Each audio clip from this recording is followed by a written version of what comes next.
Sit ready. Attention.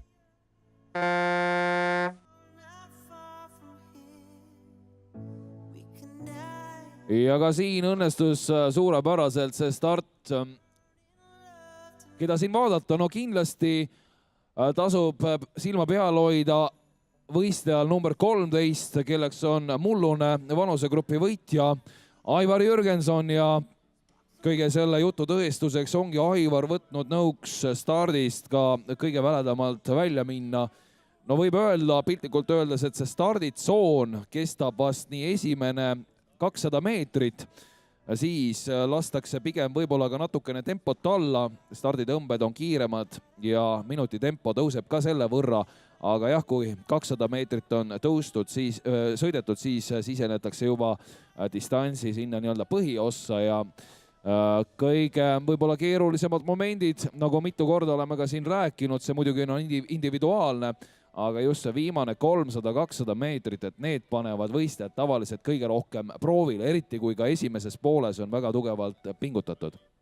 Ja siin me näeme seda, et Aivar Jürgenson on võtnud väga selge sihi, kui 400 meetrit on juba sõidetud, siis on ta juhtimas, kuigi Indrek Tamm on väga tugevalt teda seal survestamas ja Indreku näol on tegemist mulluse 6. mehega.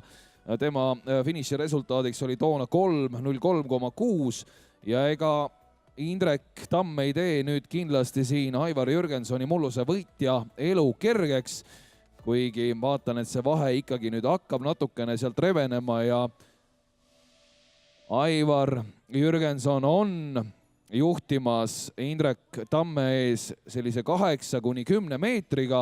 Argo Normak, tartlane, on ka suures pildis olemas ja võib öelda veel suures mängus sees, kui sõuda on jäänud üle 350 meetri, on hetkel ta seal platseerumas 3. positsioonil. Liidriga vahe hetkel siis 16 meetrit ja teise koha Indrek Tammega umbes selline 6-7 meetrit, nii et miski pole veel otsustatud siin ja tugeva tahtmise ja võib-olla ka natukene hea õnne korral, kui peaks lõpumeetrite otsustada jääma, on seda vahet veel võimalik tagasi sõita, aga nüüd tundub küll, et Aivar Jürgensoni edu siin on piisav selleks, et viimasel 100 meetril kesta ära ja tänane alfa võita.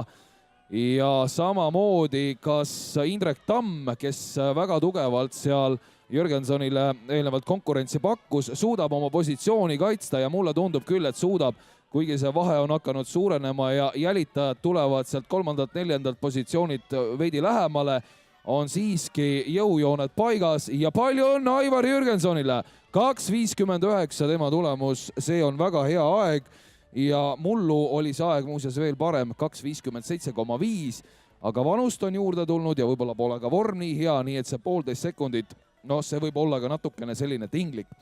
Teise koha võtab sellest sõidust Indrek Tamm 3.02,2 ja Indrek tegi siis võrreldes mullusega ligi 1,5 sekundit parema tulemuse. Aivar Lagenõmm 3.02,7, tänane 3. mees